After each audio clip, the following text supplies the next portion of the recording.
Hi, I'm Jen Lee from the Johnson & Johnson Human Performance Institute.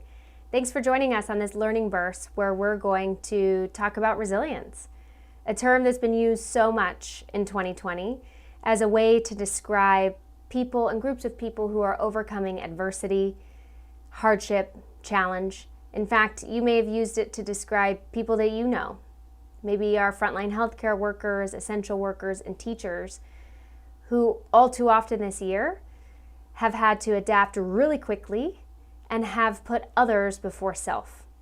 Maybe you've even used it to describe your workforces, who also had to adapt really quickly to uncertainty.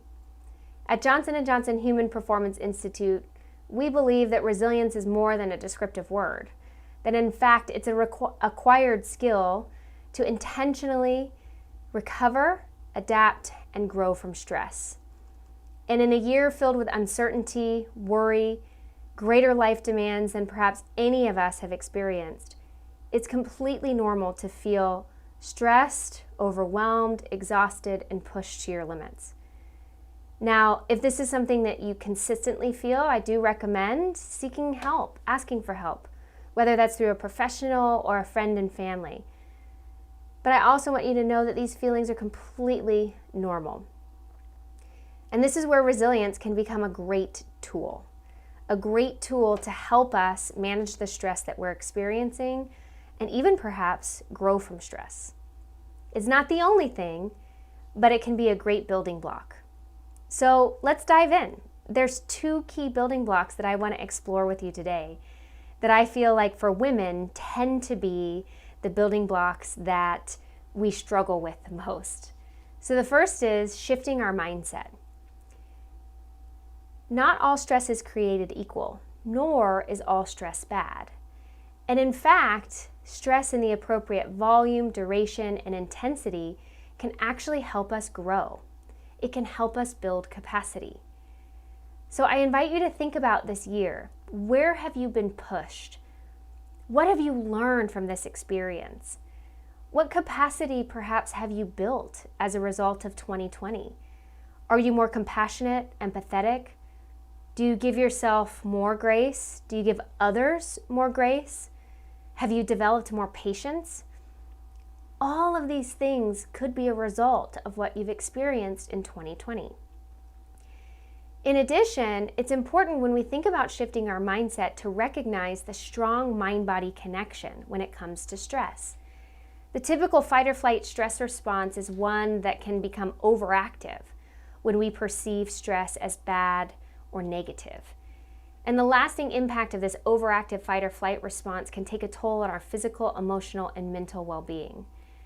We can start to shift our mindset by being our best coach rather than our worst critic. And it sounds a little something like this.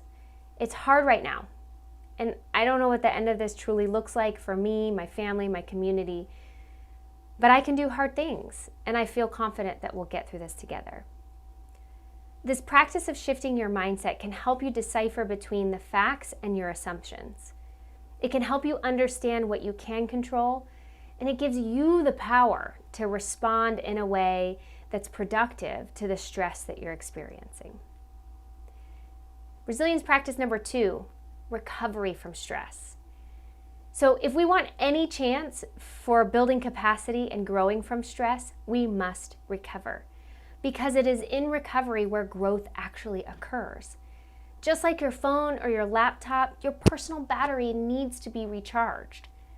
So how do you recover? First, identify ways to help you feel renewed and recharged throughout your day. And then, do them on a regular basis. Sometimes it could be as simple as taking a walk. Other times it's more challenging, like setting boundaries and letting people know when you're available and you're not available so you can create the space to recharge. Many different recovery strategies include moving your body, hydrating, eating a healthy snack, finding moments of just quiet time, reading, prayer for some, connecting with loved ones, doing something that helps you clear your mind. These are all great recovery strategies, but the best ones are the ones that you know will help you feel completely renewed and recharged. So whatever your thing is, make sure you practice it on a regular basis. So in summary, remember how you respond to stress and how you recover from stress are ways to help you build resilience over time.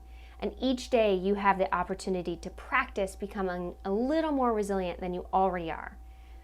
And I know that it's hard right now, but I also know that you can do hard things. Thank you.